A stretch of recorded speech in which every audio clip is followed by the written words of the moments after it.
And this is some surrealism description of the Tower of Babel. Actually, according to some Jewish tradition, the Tower of Babel is not described as the medieval or Renaissance paintings.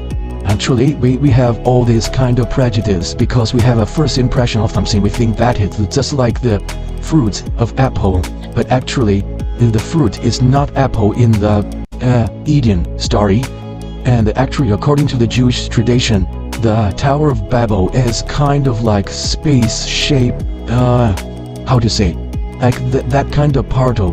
People can use that to go to the universe because it's very weird, and they just discover some secrets, actually some remnant of the knowledge left by the pre-deluge generation. They found some ancient Hittite, something like that, and then they began to build that kind of structure so they can go to universe or even travel through time.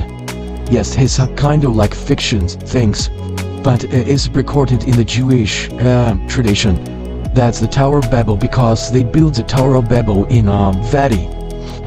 If it's a high square, like we describe it in the Renaissance painting or medieval painting, then it's very ridiculous why they built this tower in a valley. They should find a plateau like Tibetan or some place like that, while a high place. They should build the tower there so they can reduce their construction work. Why they build that in a valley place actually is not what we imagine. The Tower of Babel is kind of a place they can send kind of time travel.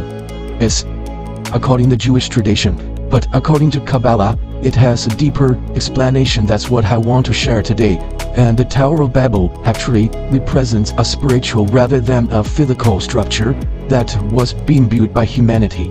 And the Kabbalists view the Tower of Babel as a symbol of humanity's attempt to reach the divine realm and attain spiritual enlightenment through their own efforts without relying on the guidance and the connection to the divine. And it's a metaphor for the human ego and the desire for power, which leads to the confusion of tongues, of the disconnection from the divine. The building of the tower is interpreted as a development of an esoteric system akin to Kabbalah or Hermetism and Gnosticism that strives to reach heaven and connect with the divine through human-made methods and practices, rather than allowing the divine to guide and connect with humanity. And also, the Kabbalists believe the destruction of the Tower of Babel by God represents the collapse of this self-made spiritual system, which results